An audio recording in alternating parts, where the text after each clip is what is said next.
Bonsoir chers téléspectateurs, nous sommes toujours à Lille, dans le cadre du festival du Nimba et on a rencontré notre grand frère, notre tonton Copa Events. Il va sans nul doute revenir globalement sur son événement qui se profile à l'horizon et quand on est à Lille, on profite du maximum. Bonsoir tonton.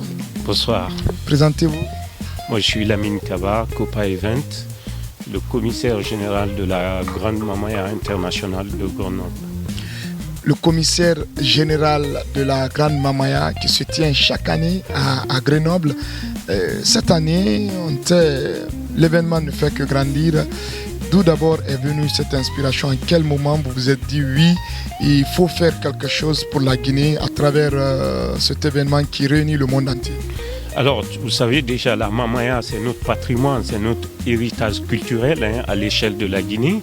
Donc, on s'est dit qu'à l'échelle, à l'international ici en France, on a beaucoup de familles, beaucoup d'enfants, en tout cas la communauté guinéenne et la communauté africaine. Donc, on s'est dit qu'il faut aller vers cette culture pour donner cette opportunité à nos enfants qui sont nés ici, pour les faire découvrir notre vraie valeur, notre vraie culture. Et c'est là est née l'idée de la Mamaya. Et ça fait 7 ans cette année, c'est la 7e édition. Et à travers cet événement, chaque année, on met aussi en valeur nos régions. Donc l'année dernière, par exemple, la 6e édition, c'était la Moyenne Guinée qui était à l'honneur. Et cette année, c'est la Guinée forestière, ainsi de suite.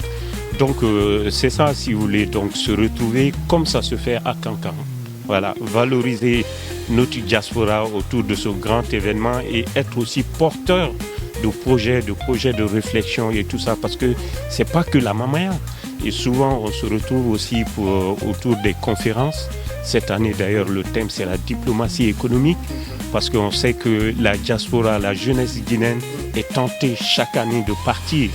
Donc, on se pose la question, quel est ce truc qui les oblige à partir aujourd'hui? Donc, c'est un sujet très important où on interpelle les autorités à venir nous soutenir là-dessus pour partager ces moments de bonheur. Ce moment de bonheur, et l'événement ne fait que grandir. Quelle sera la particularité cette année? Alors, la particularité cette année, c'est ce que je dis, c'est la Guinée forestière à l'honneur, parce que nous, on ne se limite pas seulement qu'à la fête, on va aussi en profondeur dans nos régions pour s'enquérir des réalités, et c'est aussi vendre l'image de notre pays.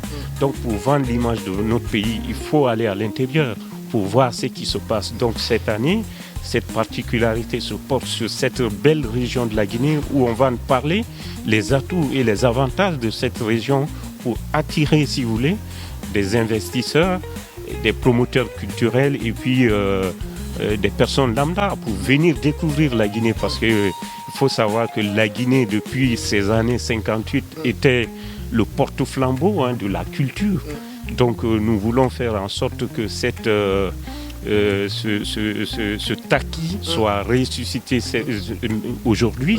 C'est ce travail qu'on fait et c'est dans ce cadre-là qu'on est aussi aujourd'hui à Lille pour accompagner notre frère.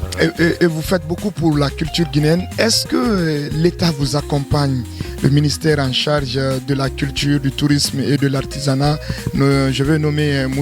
Moussa Moïsila. Est-ce que réellement le ministère a un regard particulier sur ce que vous faites à l'étranger?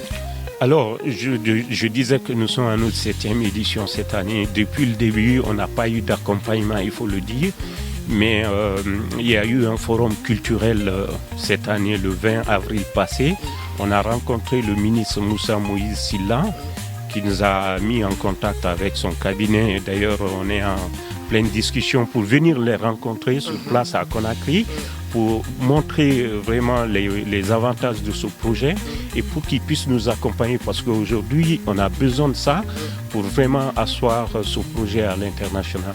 Donc c'est beaucoup de choses qu'on fait, c'est beaucoup de sacrifices, c'est le message qu'on peut lancer pour que ces autorités nous accompagnent sur ces événements qui rassemblent, qui partagent et qui vendent notre pays à l'international. Peut-être le scoop, l'artiste invité cette année? Alors, l'artiste invité cette année, il y en a beaucoup. Il y a notre maman Mbalou Kanté, d'ailleurs, qui vient de sortir une belle chanson sur la Mamaya. Et puis il y a aussi notre frère Habib Fatako qui sera de la partie. Et également notre maman Seni Malamou. Donc pour ne citer que ceci, parmi tant d'autres, il y a d'autres surprises qui viendront, mais voilà, on est sur ces trois grands artistes du côté de la Guinée. Après, évidemment, il y aura aussi des artistes qui sont ici en Europe et puis des jeunes talents qui émergent aujourd'hui. Et c'est ça aussi la Mamaya. Tout le monde a sa place. Est-ce que la Mamaya... Bien sûr, quand on dit la visibilité, c'est les artistes, surtout les artistes qui sont dans le monde de la culture.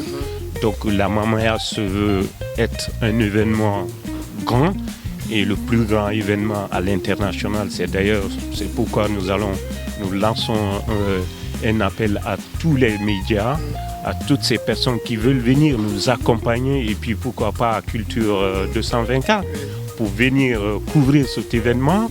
Et comme vous avez fait là pour comme on appelle le festival Nimba, donc c'est une opportunité. On vous attend. On vous attend, chers téléspectateurs, tous et toutes, à Grenoble pour la grande Mamaya, qui est en sa 7e édition.